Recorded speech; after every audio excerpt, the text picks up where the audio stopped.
صليت على إبراهيم وعلى آل إبراهيم في العالمين إنك حميد مجيد. قال الله تبارك وتعالى في كلامه المجيد: أعوذ بالله من الشيطان الرجيم بسم الله الرحمن الرحيم. وَلِكُلٍّ جَعَلْنَا مَوَالِيَ مِمَّا تَرَكَ الْوَالِدَانِ وَالْأَقْرَبُونَ وَالَّذِينَ عَقَدَتْ أَيْمَانُكُمْ فَآتُوهُمْ نَصِيبَهُمْ إِنَّ اللَّهَ كَانَ عَلَى كُلِّ شَيْءٍ شَهِيدًا. قال المؤلف والمفسر رحمه الله تعالى: قال ابن عباس ومجاهد وسعيد بن جبير وابو صالح وقتادة وزيد بن أسلم والصدعي والزحاق ومقاتل بن حيان وغيرهم رحمهم الله تعالى عليهم أجمعين في قوله تبارك وتعالى: ولكل جعلنا مواليا أي ورثة. وعن ابن عباس في رواية أي عصبة. قال ابن جرير: والعرب تسمى ابن العم مولا، كما قال الفضل بن عباس: مهلا بني أمنا مهلا موالينا لا يظهرن بيننا ما كان مدفونا. قال: ويعني بقوله مما ترك الوالدان والأقربون من تركة والديه وأقربيه من الميراث. وتأويل الكلام: ولكلكم أيها الناس جعلنا أصبة يرثونه مما ترك والداه وأقربوه من میراثهم له. اب ان آیات مبارکہ میں بھی جیسے کہ آپ نے پچھلی آیت میں پڑھا ہے کہ اللہ نے فرمایا کہ ایسی چیزوں کی تمنا نہ کرو کہ اللہ نے اس کو مجھ پر کیوں فضیلت دی ہے. تو یہ اللہ کی قدرتیں ہیں، اللہ کا نظام ہے، اللہ کے احکام ہیں، وہ اس کی قضا ہے. اور مومن کا کام یہ ہے کہ وہ ہر حال میں اپنے مالک کی قضا پہ رضا پہ راضی. بس کسی کو بڑا بنایا، کسی کو چھوٹا بنایا، کسی کو غنی بنایا، کسی کو فقیر بنایا، کسی کو جمیل بنایا، کسی کو قوی بنایا، کسی کو مرد بنایا، کسی کو عورت بنایا، کسی کو اللہ تبارک و تعالیٰ نے عالم بنایا، کسی کو جاہل بنایا. اس کے فیصلے ہیں: آمنا باللہ رضینا باللہ ربا وبالاسلام دینا وبمحمد صلی اللہ علیہ وسلم نبیا. مومن کا کام یہ. اب اس آیت میں بھی وہی حکم ہے. اللہ نے فرمایا: وَلِكُلٍّ جَعَلْنَا مَوَالِيَ مِمَّا تَرَكَ الْوَالِدَانِ وَالْأَقْرَبُونَ. ہم نے جو کچھ کے والدین نے یا رشتہ داروں نے چھوڑا ہے اس کے لیے ورثہ مقرر کر دیے ہیں، معین ہے. کبھی لڑکے کو یہ ملے گا، لڑکی کو یہ ملے گا، شوہر کو یہ ملے گا، بیوی کو یہ ملے گا، بہن کو یہ ملے گا، بھائی کو یہ ملے گا. تو ہم نے یہ سارے فیصلے کر دیے ہیں. لہذا کوئی یہ کہے کہ اس کو زیادہ کیوں ملا، مجھے تھوڑا کیوں ملا، یا اس کو 2 حصے کیوں ملے، مجھے 1 حصہ کیوں ملا. تو اللہ کا جو فیصلہ ہے وہ عین حق ہے، عدل ہے، حکمت ہے، ثواب. اور یہ بھی بات یاد رکھیں کہ اگر کوئی بندہ اللہ نہ کرے، اللہ نہ کرے، اللہ ہمیں آپ کو ہر مسلمان کو ہدایت ہے، اگر اللہ کے فیصلے کو نہ مانے تو کیا کرے گا؟ یعنی کسی کی کوئی طاقت ہے؟ تو جب راضی یا ناراضی، خوشی سے یا اکراہ سے جب ماننا ہے تو پھر اپنا ثواب ضائع کرنے کا کیا فائدہ؟ پھر بندہ شرافت سے کیوں نہ مانے؟ جب اللہ کی تقدیر کا فیصلہ کوئی ٹال نہیں سکتا. لا مانع لما اعطیت ولا معطی لما منعت ولا راد لما قضیت ولا ينفع ذا الجد منک الجد. اسی لیے بعض بزرگوں نے ایک دعا بھی لکھی ہے کہ اللہم انی لا اسألک رد القضاء، کہ یا اللہ تیری قضا تو رد نہیں ہوگی، وہ تو میں مانگتا ہی نہیں. ولکنی اسألک اللطف فی القضاء، بس میں یہ چاہتا ہوں کہ اپنی اس قضا میں مجھ پہ مہربانی کر دیں، ورنہ آپ کی جو قضا ہے وہ تو قضا ہے. یعنی 5 دفعہ معراج میں میرے مدنی پاک معراج ہوا، لیکن اللہ نے فیصلہ تو یہی فرما دیا نا کہ لا یبدل القول لدی، میرے مدنی میرا فیصلہ نہیں بدلتا. نمازیں وہی 50 رہیں گی، لیکن آپ کی امت 5 پڑھے گی، ہم 50 کا ثواب دیں. تو اللہ کے فیصلے جو ہیں وہ تو کسی حال میں نہیں بدلتے. تو جب اللہ کی تقدیر کوئی ٹال بھی نہیں سکتا، ساری مخلوق جو اکٹھی ہو جائے تو اللہ کا ایک فیصلہ بھی نہیں ٹال سکتے، تو پھر آدمی اپنے ایمان کو کیوں نہ قوی رکھے کہ جو فیصلہ ہے آمنا باللہ. اسی لیے ایک بہت بڑے اللہ والے کی، ایک بہت بڑے ولی اللہ کی حکایت ہے. وہ کہتے ہیں کہ ان کے پاس ایک آدمی بیٹھا ہوا تھا تو ان کو کوئی خوشی کی خبر پہنچی، تو انہوں نے ذرا یوں غور کیا، کہا الحمدللہ. تھوڑی دیر کے بعد انہیں کوئی بہت بڑے صدمے کی خبر پہنچی تو انہوں نے پھر الحمدللہ. تو میرے جیسے بیٹھے ہوتے ہیں جاہل، تو انہوں نے کہا یہ اچھا بزرگ ہے، بھائی خوشی کی خبر ملی وہ تو ٹھیک ہے الحمدللہ کہہ دیا. ابھی ان کو بری خبر ملی ہے تو انا للہ و انا الیہ راجعون پڑھنا چاہیے، یہاں بھی کہہ دیا الحمدللہ. تو اس نے صبر نہ کیا اور پوچھ لیا. تو انہوں نے کہا میرے بھائی، میں نے خوشی کے موقع پر اس خوشی پر تو شکر کیا ہی نہیں، میں نے تو اپنے دل کی حالت کو دیکھا کہ خوشی سن کر کہیں پھول تو نہیں گیا، کہیں خرابی تو نہیں آ گئی، اکڑ تو نہیں گیا. دیکھا کہ وہ اپنے حال پہ ہے. میں نے کہا الحمدللہ، اللہ تیرا شکر ہے، میرا دل ٹھیک ہے. صدمے کی خبر پہنچی تو میں نے کہا کہیں صدمے کی وجہ سے تو ڈاواں ڈول نہیں ہو گیا کہ بھئی دیکھو جی تقدیر نے ہمارا گھر دیکھ لیا ہے. کافر بن کے بیٹھ جاتے ہیں لوگ کہ دیکھو جی سارے تمام مظالم جو ہے مسلمانوں پہ ٹوٹ رہے ہیں، تمام دنیا میں مسلمان ہی ذلیل ہو رہا ہے، اللہ کی تقدیر بھی بس مسلمانوں کے خلاف ہو گئی ہے، کافروں کو کچھ نہیں کہتی. بندہ کافر ہو گیا کہ اللہ کی تقدیر کا انکار کر بیٹھا. تو اس لیے انہوں نے کہا میں نے دیکھا کہ دل کی حالت ٹھیک ہے، وہ اپنی جگہ پہ ہے. میں نے کہا الحمدللہ، اللہ میاں تیرا شکر ہے، بس دل کا تعلق تیرے ساتھ ٹھیک ہے تو سب ٹھیک. اسی لیے قاعدہ ہے کہ جب اولیاء اللہ کا یا خاص طور پہ صوفیاء کرام کا کوئی کلام پڑھا جائے تو فوراً نہ اعتراض کر دیا کریں، بلکہ ان کے علم والوں کے پاس بات کو لوٹائیں، ورنہ چپ کر جائیں. پتہ نہیں ان کے کہنے کا مقصد کیا تھا، ہماری نظر بھی وہاں پہنچی کہ نہیں پہنچی، انہوں نے کس عالم میں وہ بات زبان سے نکالی تھی. ہم تو فوراً ایک لفظ سنیں گے اور پٹک پڑیں گے نا. دیکھنا چاہیے کہ اللہ بہتر جانتا.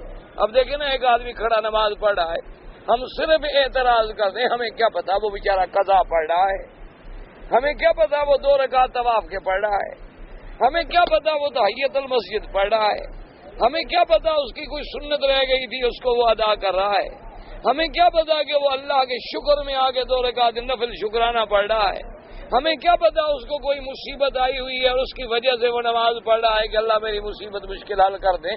تو ہمیں کیا، ہم اعتراض کریں یہ کون سی نماز ہے، یہ پتہ نہیں کون سی نماز پڑھ رہا ہے. بھائی اللہ کے بندے، بندہ موجود ہے، زندہ ہے، اعتراض کرنے کا حق کیا ہے؟ پہلے اسے پوچھو تو صحیح کہ تم کیا پڑھ رہے ہو. بابا چلو تمہیں بہت شوق ہو گیا اعتراض کرنے کا تو اسے پوچھ لو. اسی لیے علماء اور فقہا کا بھی ایک قول ہے کہ اگر کسی عالم نے کوئی فتویٰ دیا اور وہ فتویٰ تمہیں بظاہر میں صحیح معلوم نہیں ہو رہا اور وہ عالم تمہارا ہم عصر ہے، یعنی تم ایک دور میں ہو، وہ زندہ ہے، تو اس سے رجوع کرو پہلے.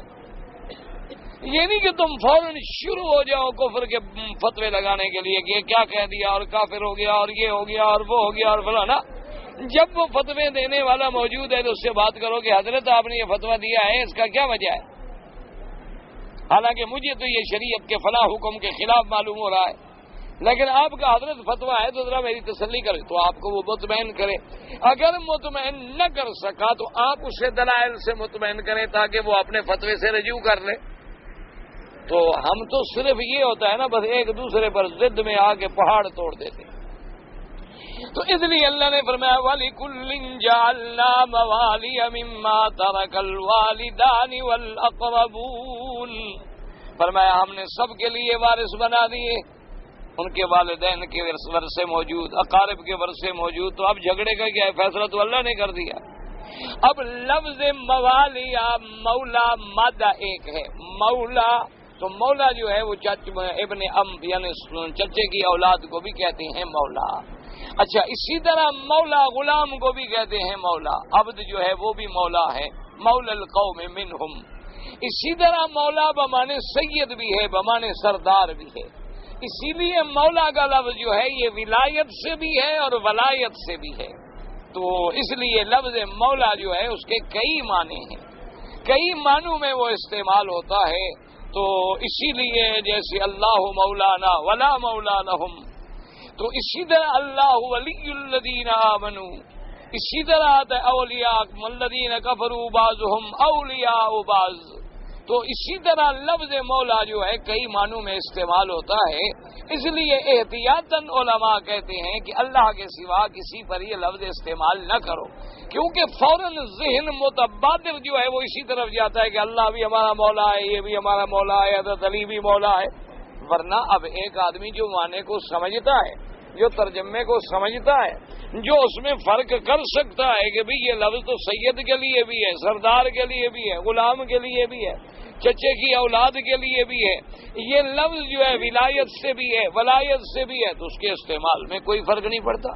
تو اصل بات یہ ہوتی ہے کہ کہنے والے کے نیتوں پر بھی بڑا انحصار ہوتا ہے. ایک لفظ جو ہے وہ نیت پر اعتبار کرتا ہے. اب ایک آدمی نے اپنی بیوی سے کہا کہ تم میرے گھر سے نکل جاؤ، بس آج کے بعد تمہاری رسی تمہارے ہاتھ میں ہے، تو اب اس کا کیا مطلب؟ اس سے پوچھیں گے بابا تمہاری نیت کیا تھی؟ اب ہم کہنے اس نے کہا جو ہے نکل جاؤ تو بس طلاق ہوگی. وہ کہ میری نیت طلاق نہیں تھی، میں تو ڈرا رہا تھا کہ میرے گھر سے نکل جاؤ، میں نے کوئی طلاق شلاق کی نیت نہیں کی. تو اس لیے جہاں کنایات ہوتے ہیں وہاں نیت پوچھنی پڑے گی. ہاں جہاں لفظ صریح ہے یعنی لفظی طلاق ہے تو اب کیا ضرورت ہے پوچھنے کی، جب زبان سے لفظی ایسا کہہ رہا ہے، جو لفظ واضح ہے، ظاہر ہے، صریح ہے، جس میں کسی تعویل کی گنجائش ہی نہیں، تو وہاں پھر پوچھنے کی ضرورت ہی نہیں ہوتی. نیت نہیں تھی تو یہ لفظ زبان پہ لایا کیوں؟ تو اس لیے ہمیشہ یاد رکھیں. تو اللہ نے فرمایا ہم نے سب کچھ مقرر. والذین عقدت ایمانکم فآتوہم نصیبہم. یہ مسئلہ یوں تھا کہ زمانے جاہلیت میں یعنی اسلام سے پہلے لوگ آپس میں ایک دوسرے کے دوست بنتے تھے نا، تو وہ کہتے دیکھو بھائی تم میرے بھائی میں تمہارا بھائی، اچھا میں مر گیا نا میرا ورثہ تمہارا، اچھا تم مر گئے تو اس نے کہا اچھا میں بھی میری جائیداد تمہاری. اس قسم کے آپس میں کچھ معاہدے کرتے تھے. تو اللہ نے حکم دیا کہ جو معاہدے جاہلیت میں تم نے کیے ہیں، حالانکہ مسلمان نہیں تھے تم، لیکن یہ دیکھ لو کہ وہ شریعت کے خلاف تو نہیں. اگر شریعت کے خلاف نہیں ہے تو پورے کرو. اسلام حکم دیتا ہے کہ چاہے تم نے کفر میں بھی کوئی وعدہ کیا تھا تو پورا کرو، اگر کفر میں بھی تم نے کوئی منت مانی تھی تو پوری کرو. جیسے کہ ایک سمامت اپنے اسال جب پکڑے گئے اسلام لے آئے تو انہوں نے کہا حضور میں نے تو منت مانی تھی عمرہ کرنے کی، اور میں عمرہ کرنے کے لیے جا رہا تھا اور آپ کے صحابہ مجھے پکڑ کے لے آئے، تو اللہ نے مجھے اسلام نصیب کر دیا، اب کیا حکم ہے میں عمرہ کروں؟ تو آپ نے فرمایا بالکل عمرہ کرنا شریعت کا خلاف تھوڑا ہے، تو اللہ کا حکم ہے جاؤ عمرہ کرو.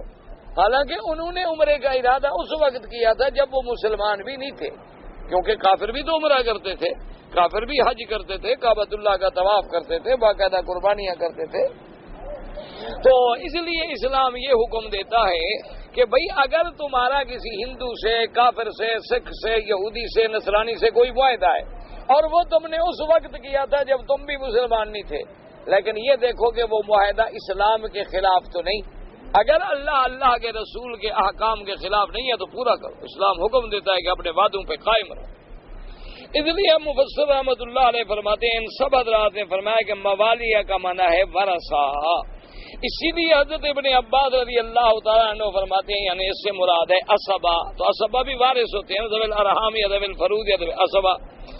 تو اب مفسر فرماتا ہے کہ ابن جریر رحمۃ اللہ علیہ فرماتے ہیں کہ لغت عرب میں ابن الام جو ہیں چاچے کی اولاد، چچاداد بھائی جو ہیں ان کو بھی مولا کہا جاتا ہے.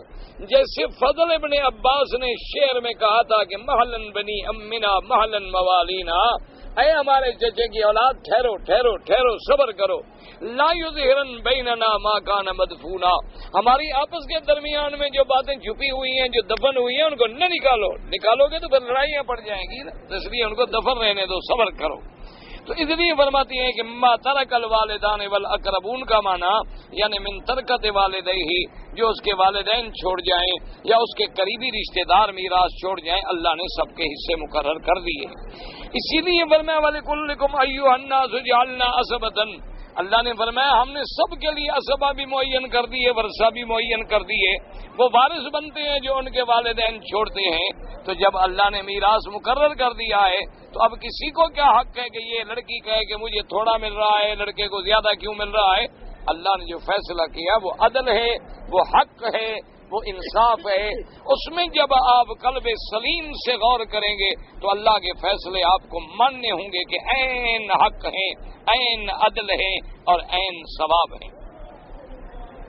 وقوله تعالى والذين عقدت ايمانكم فآتوهم نصيبهم اي والذين تحالفتم بالايمان المؤكده انتم وهم فآتوهم نصيبهم من الميراث كما وعدتموهم في الايمان المغلظه ان الله شاهد بينكم في تلك العهود والمعاقدات وقد كان هذا في ابتداء الاسلام ثم نسخ بعد ذلك وامروا ان يوفوا من عقدوا ولا ينسوا بعد نزول هذه الايه معاقده۔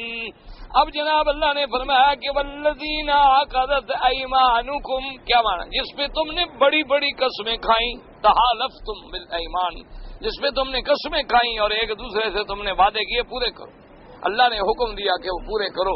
بعض علماء فرماتے ہیں کہ یہ اسلام کے ابتدا میں حکم تھا، جب میراث مقرر نہیں تھا، کہ بھی تم نے اگر وعدہ کیا تھا کہ میں تیرا وارث بنوں گا تم میرے وارث بنو گے، بنو ایک دوسرے کے وارث۔ پھر جب اللہ نے میراث کی تقسیم کر دی تو یہ حکم جو تھا منسوخ ہو گیا۔ ہاں اب ہم یہ دیکھیں گے کہ اگر شریعت کے خلاف وہ عقد نہیں ہے، مثلا میں نے آپ سے ویسے قسم کھا کے وعدہ کیا تھا کہ بھی میں تمہاری مدد کروں گا، تمہیں اپنی جائیداد میں سے اتنی پیسے جو ہے میں تمہیں دوں گا مدد، تو اگر وہ 1/3 سے وصیت ہے تو اب بھی نافذ ہوگی۔ اللہ پاک اسلام یہ حکم نہیں دیتا کہ اس معاہدے کو توڑ دو۔ ہاں یاد رکھو جو معاہدے اسلام کے خلاف ہوں، کتاب اللہ اور سنت رسول اللہ صلی اللہ علیہ وسلم ان پہ عمل نہیں ہو، یعنی ہر وہ معاہدہ جو زمانہ کفر میں کیا جائے لیکن اسلام اور اللہ کے حکم کے خلاف نہ ہو تو پورا کریں گے۔ اگر کوئی ایسا معاہدہ ہے کہ جو اسلام اور اسلام کے اصولوں کے خلاف ہے تو اس معاہدے پہ عمل نہیں کریں گے۔ دیکھیں نا کیسے نعوذ باللہ جاہلیت میں کسی کا کسی عورت سے تعلق تھا، اس کے ساتھ اس نے بڑی قسمیں شسمیں کھائی ہوئی تھی، تو اسلام نے جب حرام کر دیا، حرام ہے اب یہ تھوڑا وہ کہے کہ میرا تو یہ وعدہ تھا میں نے اس کے ساتھ تعلق رکھنا ہے، اسلام نے حرام کر دیا بس حرام ہو گیا، یعنی اسلام کے اصولوں کو نہیں توڑا جا سکتا۔ قال البخاري رحمه الله تعالى حدثنا سعد بن محمد قال حدثنا ابو امامه عن سعيد بن سعيد بن جبير عن ابن عباس رضي الله تعالى عنه كل جعلنا موالي قال ورثا والذين عقدت ايمانكم قال المهاجر ما قدموا والمدينة المنورة المهاجري والانصاري دون ذوي الرحمين الاخوة الذي آخر النبي بينهم فلما نزلت ولكل جعلنا موالي نسخت ثم قال والذين عقدت ايمانكم فآتوهم نصيبا من النصر والرفادة والنسية وقد ذهب الميراث ويساله۔ اب جناب مفسر رحمۃ اللہ علیہ فرماتی ہیں کہ حضرت امام بخاری رحمۃ اللہ علیہ نے اس سند کے ساتھ روایت نقل کی ہے کہ اللہ نے اب سب کے لیے ورثہ معین کر دیے ہیں۔ والذین عقدت ایمانکم، اس سے کیا مراد ہے؟ ان نے فرمایا یہ اس دور کی بات ہے کہ جب مہاجرین مکے سے ہجرت کر کے آئے مدینہ منورہ اور حضور پاک صلی اللہ علیہ وسلم نے ان کو انصاریوں کا بھائی بنایا کہ ایک مہاجر ایک انصاری، ایک مہاجر ایک انصاری، تو جب وہ بھائی بن گئے انہوں نے کہا دیکھو بھائی میری جائیداد کے بھی تم وارث، بس اب حضور نے بھائی بنا دیا ہے تو تم میرے وارث۔ تو بس اللہ نے جب میراث کا حکم نازل کر دیا تو وہ حکم ختم ہو گیا۔ اب یہ ہے کہ اب وہ میراث میں حصے دار نہیں بنیں گے، البتہ جو وعدہ ہے کہ میں تیری مدد کروں گا تو میری مدد کرنا، میں تمہیں دوں گا تو مجھے دینا، میں تمہیں نصیحت کروں گا تو مجھے خیر، وہ قائم رہے گی، لیکن جو شریعت کے میراث کے احکام ہیں وہ ختم ہو جائیں گے۔ البتہ ان کے لیے کوئی وصیت کر دے کہ بھی اتنا اس کی مدد کر دو ثلث مال سے، تو وہ بھی قائم رہے گی۔ اس کے بعد جناب فرماتے ہیں مفسر رحمہ اللہ تعالی ثم قال البخاری رحمہ اللہ تعالی سمع ابو اسامہ ذی سمعت طلحہ قال ابن ابي عاصم حدثنا ابو سعيد الشج قال حدثنا اسامہ قال حدثنا ادریس الاودی قال اخبرني طلحة بن سعيد بن جبير ان ابن عباس رضی اللہ تعالی عنہ في قوله تعالى والذين عقدت ايمانكم قال كان المهاجرون حين قدموا المدينة يعني المهاجرين والانصار دون ذوي الرحم بالاخوة التي آخى رسول بينهم فلما نزلت ولكل جعلنا موالي مما ترك الوالدان والأقربون نسخت ثم قال والذين عقدت أيمانكم فآتوهم نصيبهم وحدثنا محمد بن صباح قال حدثنا جابر بن سعد عن عطاء عن ابن عباس قال الذين اقتحموا نصيبهم فكان الرجل قبل الاسلام يعاقد الرجل ويقول وترثني وارثك وكان الاحياء يتحالفون وقال رسول الله كل حلف بالجاهليه وقت ادرك الاسلام فلا يزيد الاسلام الا شده ولا عقد ولا حلف في الاسلام فنسخت هذه الآية وأولو الأرحام بعضهم أولی ببعض فی کتاب اللہ. اب مفسر رحمۃ اللہ علیہ فرماتی ہیں کہ اسلام کے اول میں یہ لوگ معاہدہ کرتے تھے دوست اپنے دوستوں کے ساتھ کہ بھائی تم میرے بھائی میں تمہارا بھائی، تم میرے وارث بنو گے میں تمہارا وارث بنوں گا. اس کے بعد اگر زندہ ہوتے تو وہ ایک دوسرے کے حلیف بنتے، قسمیں کھاتے، معاہدہ کرتے. حضور پاک نے فرمایا کہ یاد رکھو جو قسم بھی، جو معاہدہ بھی جاہلیت میں کھایا جائے، قسم کھائی جائے، معاہدہ کیا جائے، اسلام اس کو اور سختی کرتا ہے کہ پورا کرو، اپنے اس عقد پہ قائم رہو، وعدے پہ قائم رہو، اس کو نہ توڑو. ہاں البتہ جو احکام شریعت میں آ گئے وہ نہیں، ولا عقد ولا حلف فی الاسلام. اب اسلام میں آنے کے بعد، احکام میراث آنے کے بعد اب کوئی وعدہ کرے قسم کھائے تو اب اس کا کوئی اعتبار نہیں. اگر پہلے تم کچھ کر چکے ہو تو وہ پورا کرو. لیکن اسلام آنے کے بعد جب معاملات اللہ نے مقرر کر دیے، میراث معین ہو گیا اور سہام ورثہ کے مقرر کر دیے گئے تو اب کسی کو حلف کھانے کی یا معاہدہ کرنے کی ضرورت ہی نہیں، نہ اس پہ تعمیل ہوگی، کیونکہ اب تو قرآن نے نص معین فرما دی ہے. اس کے بعد جناب فرماتی ہیں اولو الارحام بعضهم اولی ببعض فی کتاب اللہ. اللہ کے حکم سے اب رشتہ دار جو ہیں اولو الارحام وہ زیادہ ایک دوسرے کے حقدار ہیں. ثم قال روان سعید بن جبیر مجاہد و تعالی سن سیوا ابی صالح و سلیمان صار شابی اکرم صدی و ضحاک وقتادہ و مکان حیانم قالوا هم الحلفاء. وقال الامام احمد حدثنا عبد الله بن محمد قال حدثنا ابن نمیر و ابو سامان زکریا عن سعید بن ابراہیم قال قال رسول اللہ صلی اللہ علیہ وسلم الاسلام وَأَيُّمَا حَلْفٍ كَانَ بِالْجَاهِلِ مِنْ الْإِسْلَامِ إِلَّا شِدَّةً. ہاں اگر تم نے زمانہ جاہلیت میں کوئی قسم کھائی تھی تو پورا کرو. اب جو شریعت کے احکام ہے اس کے خلاف کوئی عقد کوئی حلف نہیں ہو سکتی. اب جناب وزیر رحمۃ اللہ علیہ فرماتی ہیں وہاں رواہ مسلم رواہ النسائی من حدیث اسحاق بن یوسف الادرک عن زکریا عن سعید بن ابراہیم نافع عن جبیر بن مطعم عن ابیہ به وقال وجریدنا ابو قریب قال ابن وکیع شریک عن سماع بن ابن باز قال قال رسول اللہ صلی اللہ علیہ وسلم وحدثنا ابو قریب قال ابن مسعود المقدام عن اسرائیل عن یونس محمد بن عبد الرحمن مولى آل طلحہ عن اکرامۃ عن باز قال قال رسول اللہ حلف بالحساب وكل الف قال بالجاهليه والاسلام الا شده وما يسرني لهم النعم واني نقضت الحلف الذي كان في دار الندوه.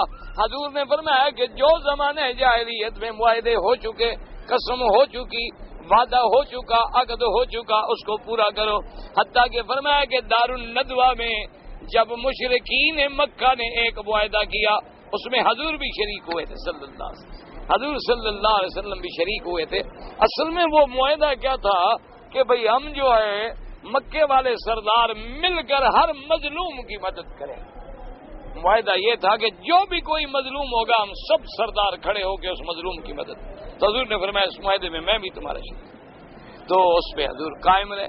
تو اس لیے آپ نے فرمایا کہ اب تو اسلام کے احکام آ گئے، اب تو ہمیں خود بنانے کی کوئی چیز ضرورت ہی نہیں. اسلام نے خود حکم دے دیا کہ مظلوم کی مدد کرو. اسلام نے تو اتنا حکم دیا انصر اخاک ظالما او مظلوما، اپنے بھائی کی مدد کرو چاہے وہ ظالم ہو یا مظلوم ہو. صحابہ نے کہا حضور مظلوم کی مدد تو سمجھ آتی ہے، تو ظالم کی مدد کیسے کریں کہ ہمارا بھائی ظالم اس کی مدد کیسے؟ اب میں ظالم کو ظلم سے روکو، یہ بھی تو مدد ہے نا کہ ایک قاتل کسی کو قتل کرنا چاہتے ہیں روک دو، ایک زانی کسی کا زنا کرنا چاہتے ہیں روک دو، ایک آدمی نعوذ باللہ کوئی گناہ کرنا چاہتے ہیں اس کو گناہ سے روک دو. تو یہ بھی تو مدد ہے نا. ہم نے فرمایا چاہے تمہارا بھائی ظالم ہے یا مظلوم ہے اس کی مدد کیا کرو. مدد کرنے کا معنی یہ ہوتا ہے کہ اگر وہ ظالم ہے اس کو ظلم سے روک دو، اگر مظلوم ہے اس کے ساتھ کھڑے ہو کے ظلم کو روکو. تو اس لیے حضور پاک نے فرمایا وہ جو پہلے معاہدے ان پہ ہم قائم رہیں. ہذا لفظ ابن جریر. اور حضور نے فرمایا صلی اللہ علیہ وسلم نے، آپ نے فرمایا مجھے اس بات سے خوشی نہیں ہوگی کہ مجھے سرخ اونٹنیاں ملیں اور میں وعدہ چھوڑنا، وہ وعدہ مجھے سرخ اونٹنیوں سے بھی زیادہ پیارا ہے. وقال ابن یعقوب بن قال ابن عبد الرحمن ساقان محمد ابن جبیر ابن مطعم النبي صلى الله عليه وسلم قال شهدت حلف المطيبين وأنا غلام مع أمومتي فما ابن لی امر نوان کسو. حضور پاک نے فرمایا کہ جب مطیبین نے حلف اٹھائی تھی، معاہدہ کیا تھا، عہد کیا تھا، اس وقت میں بچہ تھا، میں جوان تھا، میں بھی اس کے اپنے چچوں کے ساتھ اس معاہدے میں شریک ہوا. حضور نے فرمایا مجھے یہ پسند نہیں کہ مجھے سرخ اونٹنیاں ملے، اس عہد کو توڑ دوں نا، مجھے وہ عہد زیادہ محبوب ہے، اس پہ قائم رہنا جو ہے مجھے وہ زیادہ محبوب. قال الزهري قال رسول الله صلى الله عليه وسلم حلف الا زاده شده قال ولا حلف في الاسلام وقد الف الناس بين كرم الصالح وهكذا رواه الامام احمد بن شنبه عبد الرحمن الصاغ الزهري بتمامه. وحدثني يعقوب بن ابراهيم قال لنا وشم قال كني الى نبي شعبة بن طوام ان قيس بن عاصم بن سلمة من حلف قال فقال ما كان من حلف في الجاهلية فتمسكوا به فلا حلف في الاسلام وهكذا رواه ابن شيم. وحدثنا ابو كريب قال وكيل داود نبي عبد الله بن جدعان عبد مسلم قال على الاسلام وما كان من حلف الجهاد من الاسلام الا بشده. وحدثنا كريب قال كان محمد صاحب بن شعيب ان ابي ان جدي قال لما دخل رسول الله صلى الله عليه وعلى آله واصحابه وسلم تسليما كثيرا كثيرا مکہ دام الفتح قام خدیم من الناس وقال یا ایھا الناس ما كان من حلف الجهاد من الاسلام الا شدہ ولا حلف الاسلام.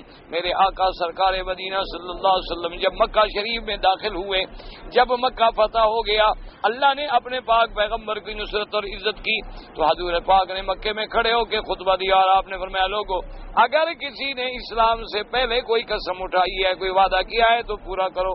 اسلام کا حکم ہے کہ ہر آدمی اپنے عہد پہ، اپنی قسم پہ، اپنے ایمان پہ پورا رہے. اب اس کے بعد اب جو ہے وہ قسمیں اٹھانا، یعنی کہ تم میرے وارث بنو گے، میں تمہارا وارث بنوں گا، اب اسلام ان قسموں کی اجازت نہیں دیتا. اب تو سب میراث کے حصے مقرر ہیں، نہ کوئی بڑھا سکتا ہے نہ گھٹا سکتا ہے.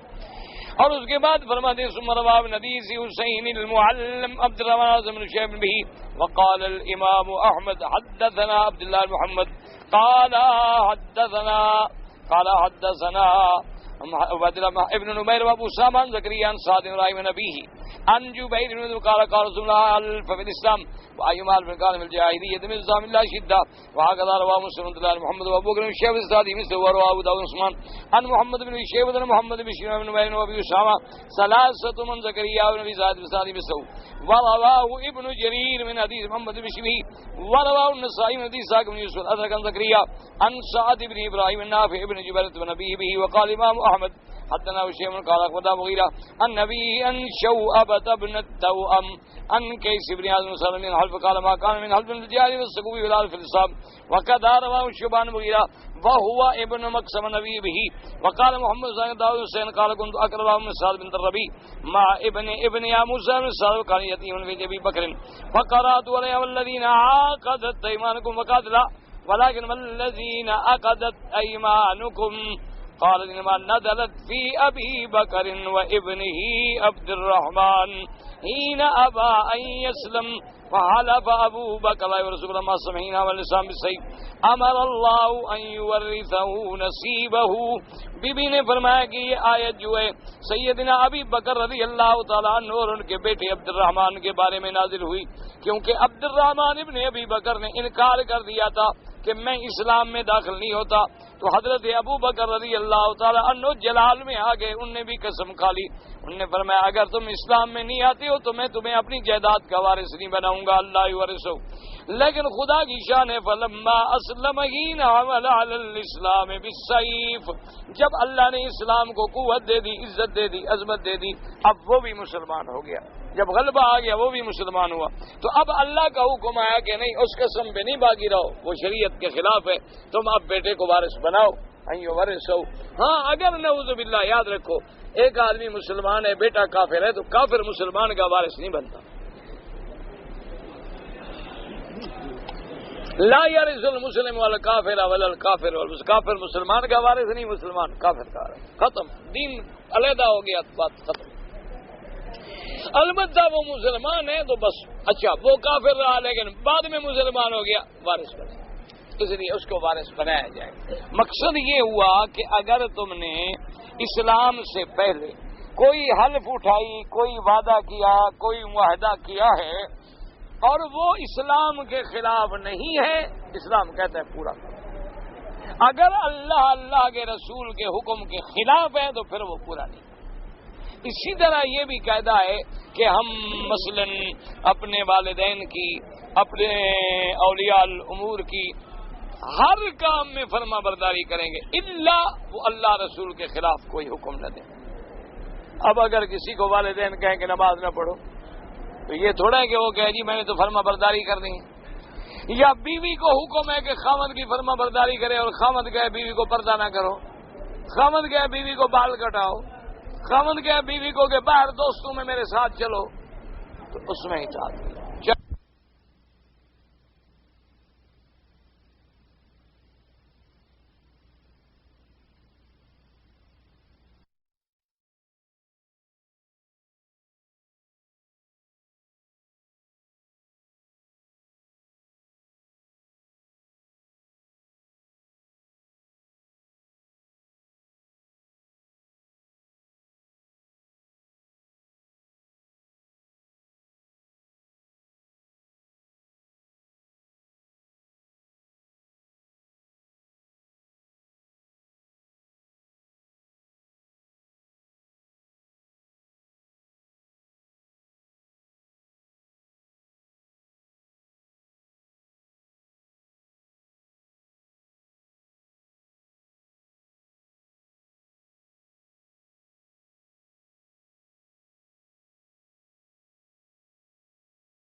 کے حکم کے مطابق ہے پھر انکار نہیں ہو، پھر اس کی تعمیل کرنی پڑے گی۔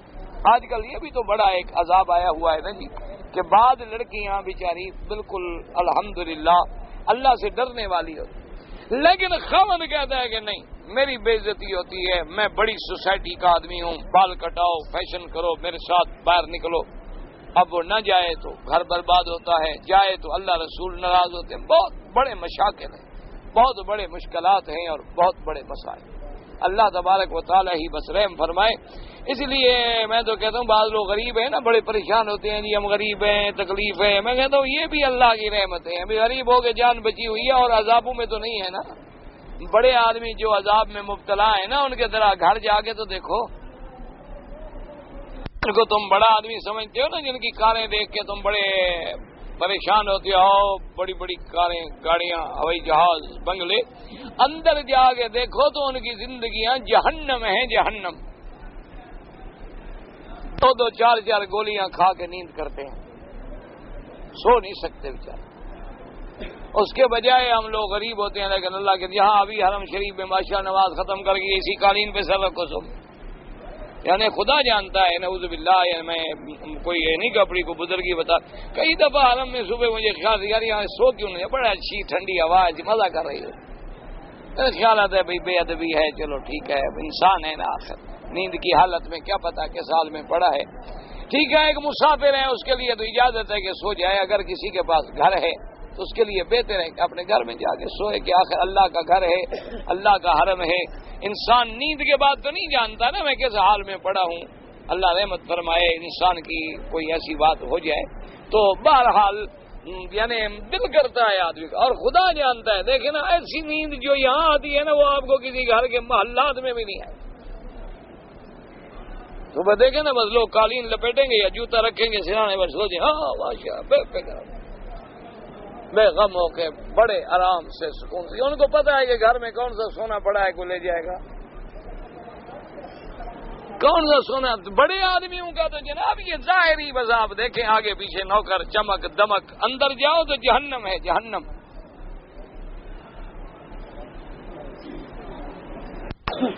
اب اس کے بعد جناب فرماتے ہیں کہ اللہ نے حکم دیا کہ اس کو نصیب میں وعدہ وصیت فنادہ کان فی ابتداء اسلام یتوارثون بالحلف، ابتدائی اسلام میں لوگ قسم کھاتے تھے کہ میں تیرا وارث تو میرا وارث، ثم نسخ وبقي ذلك كانوا كذبوا بالعهود العقود فالحلف الذي كان تقطع عقده قبل ذلك وہ جو میراث کی قسمیں تھیں وہ اب باقی نہیں رہیں گی.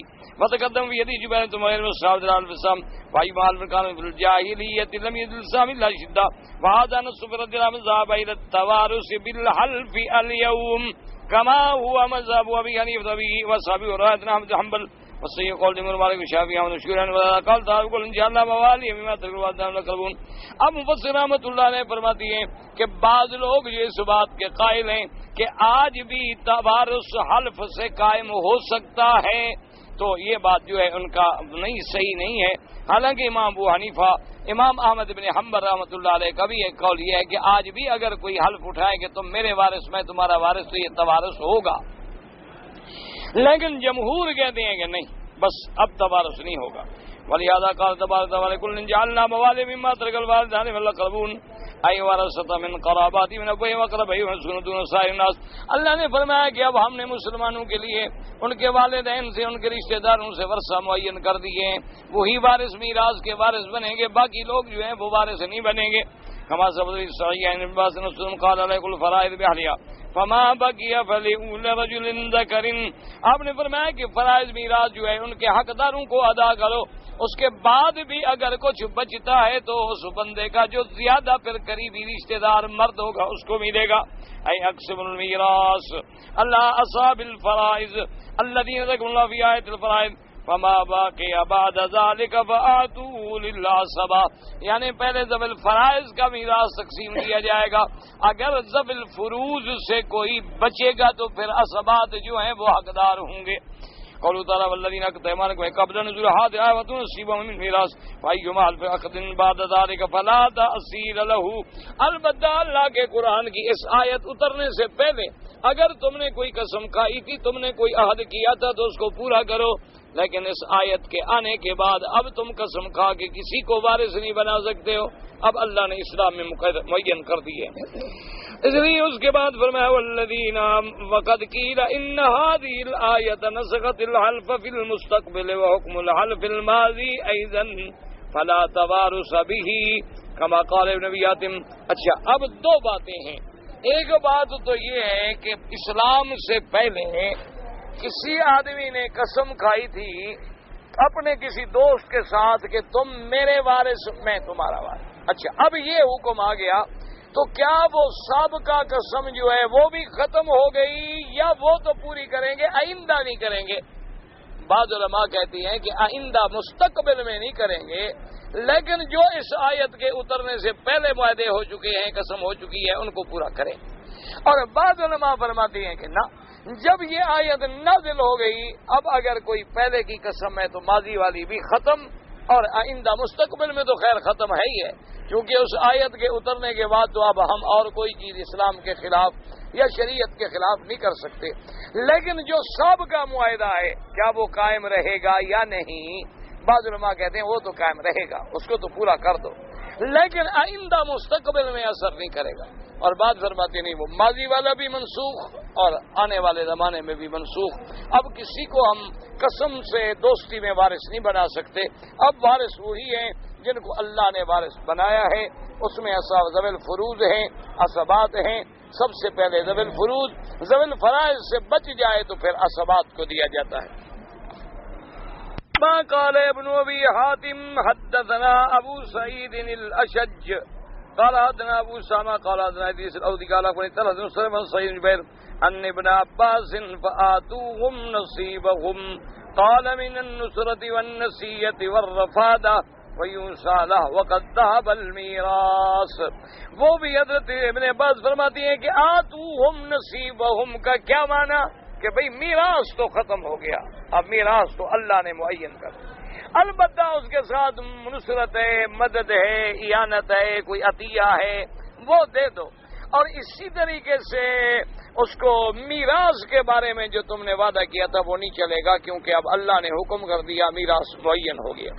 ورواه ابن جرير ابي كريم ابي مالك نحو ذلك وقال علي بن بعض قالوا والذين عاقدت ايمانكم قال كان الرجل يعاقد الرجل ايهما مات ورثه الاخر. وہ فرماتی ہیں کہ جناب عاقدت ایمانکم کہ پہلے لوگ جو تھے وہ معاہدہ کرتے تھے کہ جو مر گیا کہ بھئی تم میرے دوستو، اگر میں مر گیا تم وارث بن جانا، اگر تم پہلے مجھ سے مر گئے میں تمہارا وارث بنوں گا۔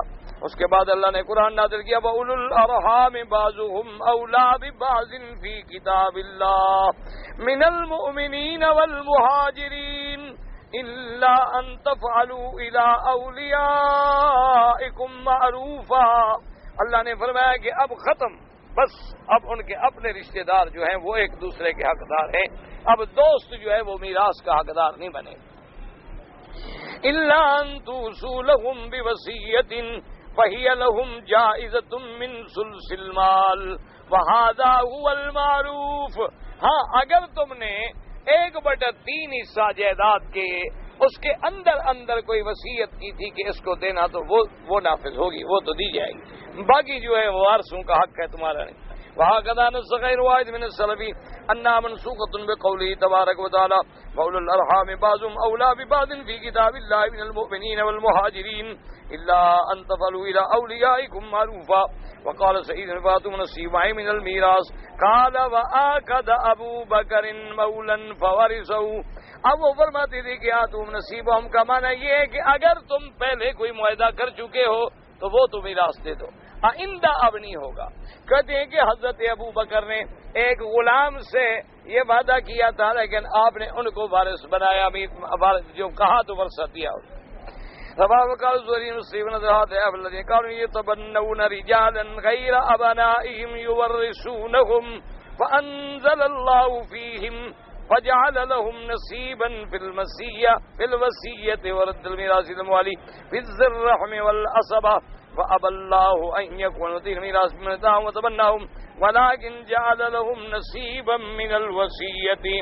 حضرت زہری نے روایت کی ابن المسیب سے، وہ فرماتے تھے کہ پہلے لوگ جو تھے لوگوں کو بیٹا بناتے تھے کہ تم میرا بیٹا ہو، پھر بیٹا جو تھا تو وارث بھی بنتا تھا۔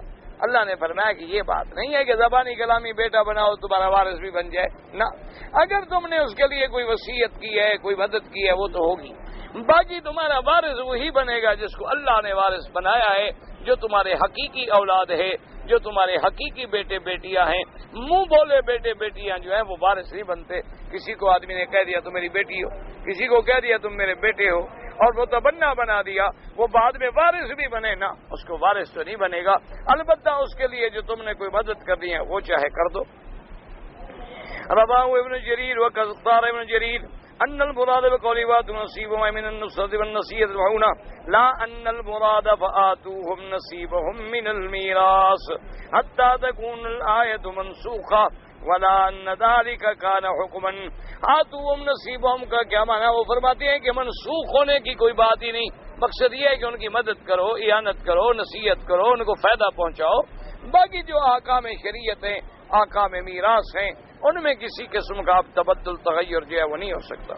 ثم نسخ بالنبات دلت الآية على الوفاء بالحلف المعقود على النصرة والنصيحة فقط فهي محكمة لا منسوخة، وهذا الذي قاله فيه نذر، فإن من الحلف ما كان على المناصرة والمعاونة ومنه من كما كان على الرزق كما حكاه غير واحد من السلف، وكما قال ابن عباس كان المهاجري يرث الأنصار دون قراباته وذوي رحم حتى نسخ ذلك، فكيف يكون هذه الآية محكمة غير منسوخة والله أعلم۔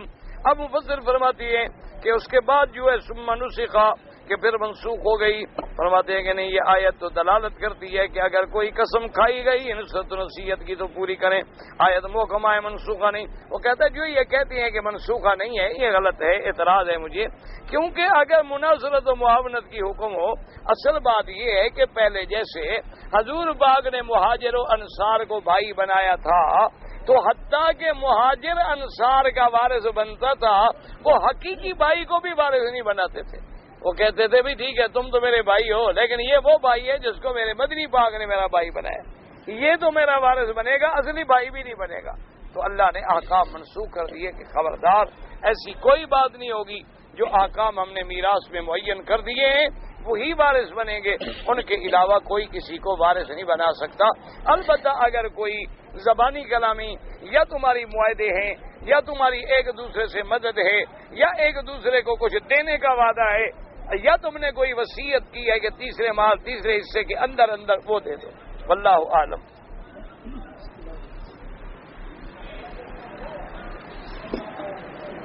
کہتے ہیں جی کہ اگر میں نے نماز کی حالت میں، اللہ معاف کرے، مجھے شیطانی خیالات نے اتنی تنگ کیا کہ میرا منی کا قطرہ جو ہے وہ بھی اسی نماز کی حالت میں نکل گیا، تو اب نماز کیسے؟ جب وضو ہی نہ رہا تو نماز کیسے رہے گی؟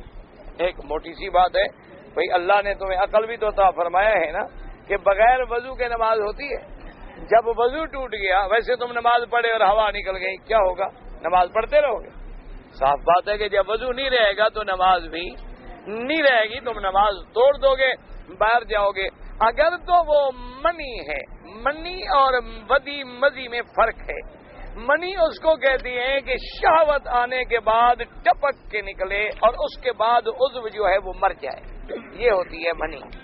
اور باقی جو ہے بھی پیشاب سے پہلے کچھ قطرے آ گئے یا پیشاب کے بعد کچھ قطرے آ گئے تو وہ مزی اور ودی ہے، اس میں تو صرف وضو کافی ہے، غسل کی ضرورت نہیں ہوتی۔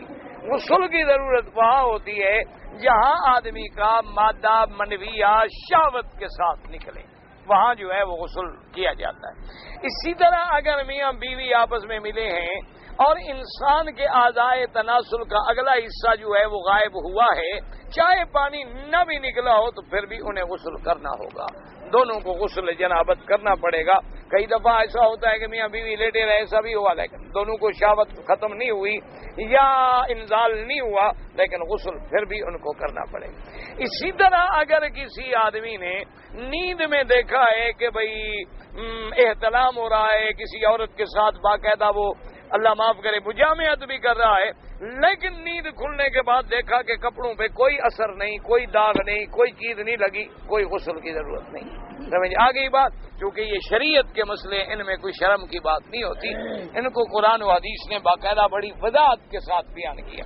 اچھا، ایک آدمی کو نیند میں ہے، اس کو کوئی یاد نہیں کہ کوئی میں نے خواب دیکھا ہے یا مجھے خواب میں کچھ ہوا ہے نہیں ہوا، لیکن جب اٹھا تو کپڑوں پر باقاعدہ مادہ منویہ کے آثار پائے گئے تو وہ غسل کرے گا، چاہے اس کو خواب میں کچھ یاد ہے یا خواب میں کچھ یاد نہیں ہے۔ کئی لوگ ہوتے ہیں سو گئے، اٹھے تو کپڑے خراب تھے تو ان کو غسل کرنا ہوگا۔ اس لیے اگر نماز کی حالت میں ایسی کیفیت ہو گئی ہے تو نماز توڑ دو اور جا کے باقاعدہ غسل کرو اور دوبارہ نماز دہراؤ اور استغفار بھی کرو کہ اللہ تبارک و تعالی شیطان کے حملوں سے بچائے۔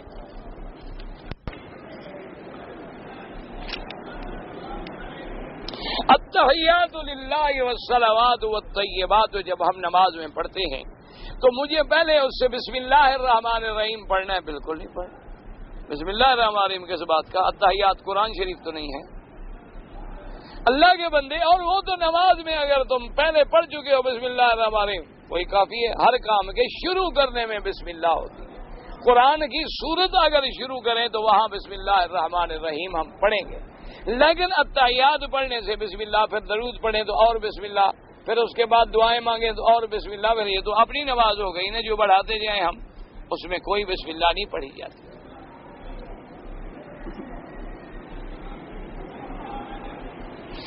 میں نے نماز شروع کی اور ایک آدمی نے آ کے سلام کیا تو آپ نماز کی حالت میں جواب نہیں دے سکتے، اگر دیا ہے تو نماز ختم، پھر دہرائیں، اس لیے کہ منع ہو گیا۔ جب تکبیر تحریمہ کہہ دی اللہ اکبر، بس اب ہر چیز منع ہو۔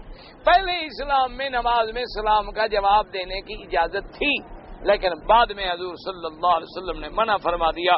اور یہ بھی یاد رکھیں کہ ہم لوگوں کو بھی دیکھنا چاہیے کہ اگر ایک آدمی نماز پڑھ رہا ہے تو ہمیں بھی سلام نہیں کرنا چاہیے کہ ہم بھی جا کے السلام علیکم، وہ بیچارہ نماز پڑھے کیا کرے، یا وہ کھانا کھا رہے ہیں السلام علیکم، مانا ہوتا ہے کہ مجھے شریک کرو، بھائی تھوڑا بیٹھ جاؤ دور، ان کو کھانے دو، بعد میں کہو السلام علیکم، وہ بیچارے کہاں جائیں۔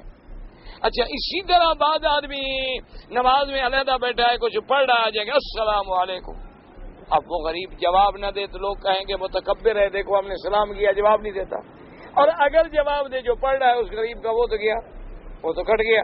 تو اس لیے یہ حکم ہے کہ کوئی تلاوت قرآن کر رہا ہے، کوئی نماز پڑھ رہا ہے، کوئی کھانا کھا رہا ہے تو اس کو سلام نہ کرو، تاکہ وہ فارغ ہو جائے اور تمہیں باقاعدہ آرام سے جواب دے سکے، نہ وہ ثواب سے محروم ہو اور نہ تم ثواب سے محروم ہو۔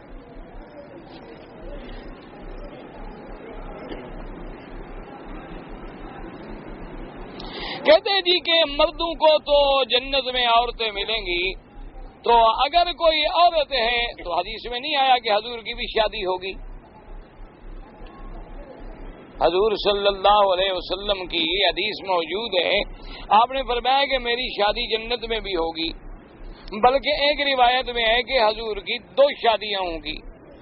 حضور پاک نے جب بی بی سیدہ خدیجہ الکبریٰ رضی اللہ تعالی عنہا سے فرمایا کہ بی بی خدیجہ جنت میں بھی میری شادیاں ہوں گی، تو انہوں نے فرمایا اچھا حضور مبارک ہو، اللہ مبارک کرے آپ کو.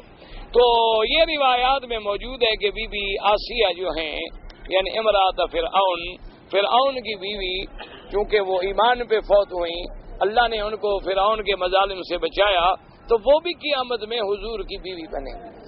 تو اگر حضور کی شادی ہو سکتی ہے تو امتی کی بھی شادی ہو سکتی ہے، مرد کی ہو سکتی ہے تو عورتوں کی بھی ہو سکتی ہے. اللہ ان کے لیے بھی انتظام فرمائے.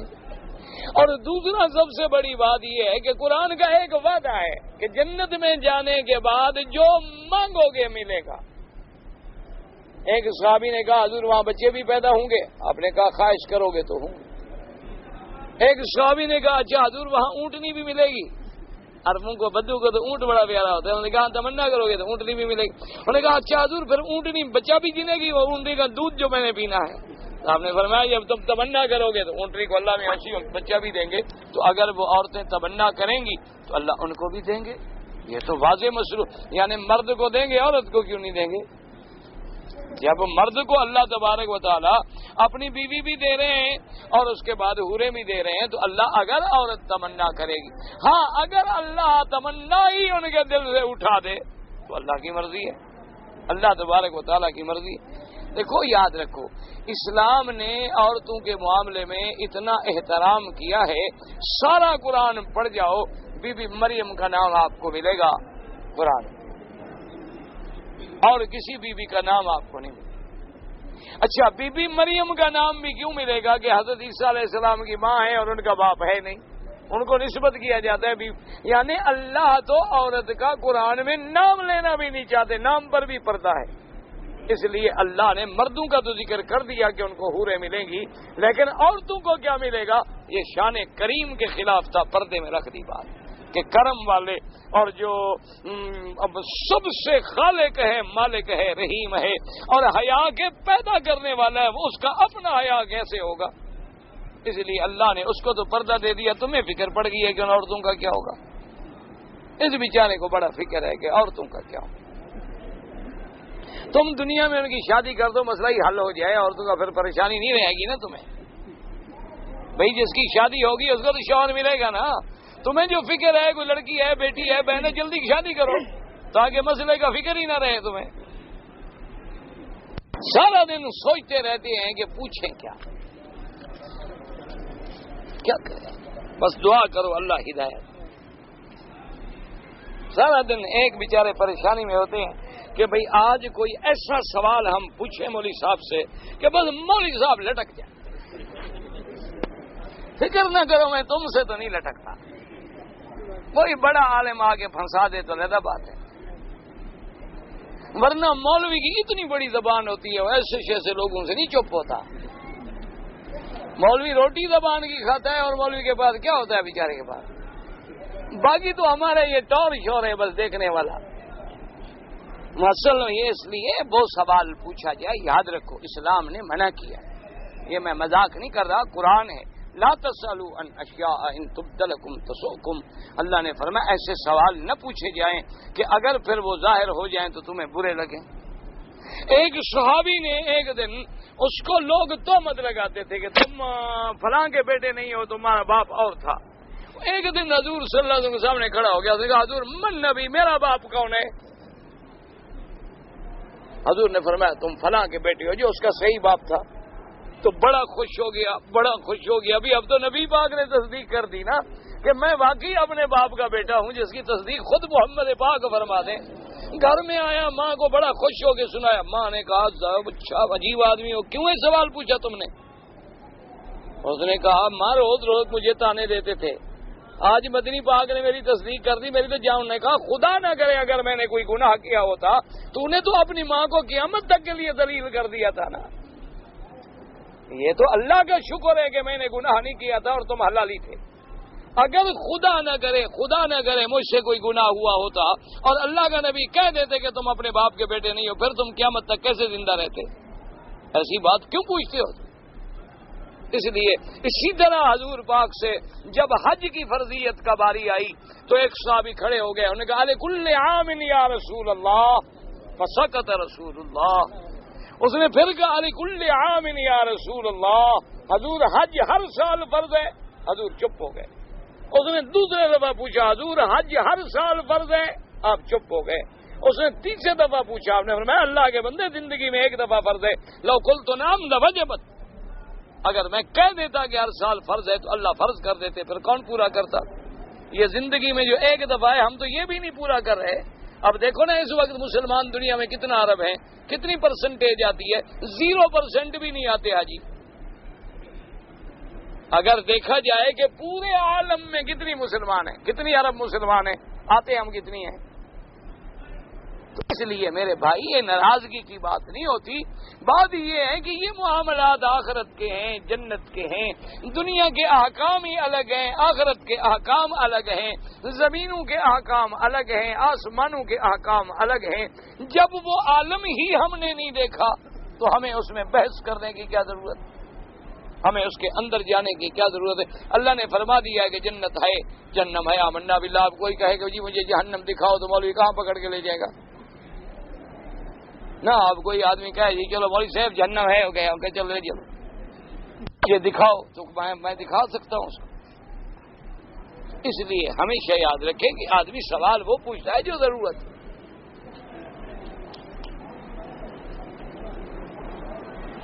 کہتے ہیں جی میں دوسری شادی کے لیے جھوٹ بول کے تاکہ میری شادی پتہ نہیں ہو، کیونکہ جھوٹ بولنے سے مجھ کو پتہ نہیں، سچ بولنے سے مجھ کو لڑکی کوئی نہیں دیتا۔ یہ تمہاری بے وقوفی ہے، یہ تمہاری بے وقوفی ہے۔ تم جب جھوٹ بول کے شادی کر رہے ہو تو یہ نبھے گی بھی نہیں۔ الصدق ینجی، صدق سچ جو ہے وہ کامیاب ہوتا ہے اور جھوٹ جو ہے وہ برباد ہوتا ہے۔ جس لڑکی سے شادی کرنے سے پہلے تم اتنے شریف ہو گے، پہلے جھوٹ بول رہے ہو، آگے کیا وفا کرو گے بھائی؟ اس لیے جھوٹ نہیں بولنا چاہیے، سچی بات کرو، رشتہ ملے نہ ملے۔ اللہ نے تیرے مقدر میں لکھا ہے تو ملے گا، اللہ تیرے مقدر میں نہ لکھے تو نہیں ملے۔ کئی لوگ ہیں نا جی یہاں سے جاتے ہیں نا ماشاءاللہ، اللہ کی رحمت سے عرب کا پیسہ آ جاتا ہے، سمسونائٹ کے ماشاءاللہ ہاتھ میں ان کے بریف کیس ہوتے ہیں اور جناب انہوں نے کرسن ڈائر کے اینکیں پہنی ہوئی ہوتی ہیں۔ اگر لوگ سمجھتے کہتے ہیں جی ہم تو وہاں ماشاءاللہ ڈی سی لگے ہوئے ہیں۔ جب رشتہ ہو جاتا ہے تو پھر پتہ لگتا ہے کہ ڈی سی سے مراد کیا تھا کہ ڈش کلینر تھا، یہ پلیٹیں دھوتا ہے ہوٹل میں۔ پھر وہ لڑکی والے بھی روتے رہتے ہیں، اب شریف آدمی کیا کرے، لڑکی دے بیٹھا کرے کیا؟ تو اس لیے دھوکہ نہ دے کسی کو، سچی بات کرے، رشتہ ہو نہ ہو۔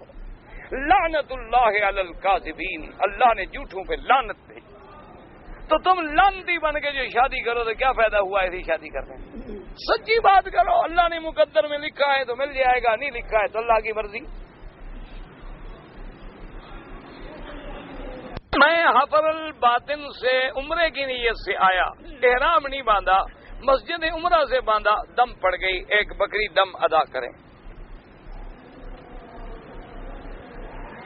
اللہم صلی علی سیدنا مولانا محمد وعلی آل سیدنا مولانا محمد، اگر ہم پڑھیں بھائی نماز میں تو نہیں، نماز میں تو اسی طرح پڑھیں گے جو حدیث میں ہے، اللہم صلی علی محمد وعلی آل محمد، حتیٰ کہ سیدنا کا لفظ بھی نہیں بڑھا سکتے، کیونکہ نماز میں اسی طرح پڑھیں گے جو حضور نے سکھایا۔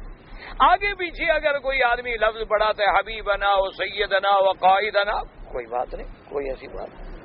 البتہ لفظ مولانا ابھی میں نے درس میں بتایا ہے کیونکہ اس کا اطلاق اللہ پر بھی ہوتا ہے، اس لیے علماء منع فرماتے ہیں کہ جس لفظ میں تھوڑا شبہ پڑے وہ لفظ استعمال نہ کیا جائے۔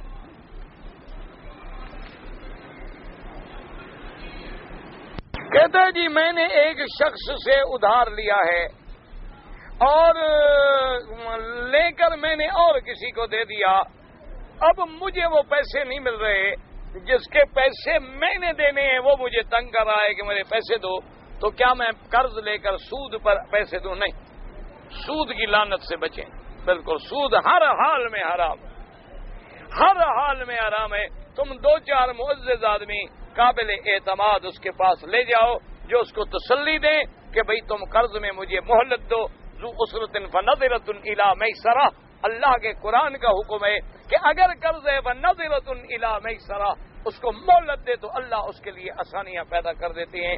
جب تم 2 آدمی قابل اعتماد لے جاؤ گے، اس کو اعتماد آئے گا کہ میرا پیسہ ڈوبے گا نہیں، تو انشاءاللہ وہ تمہیں مہلت دے دے گا، لیکن تم حرام کا علاج نہ کرو.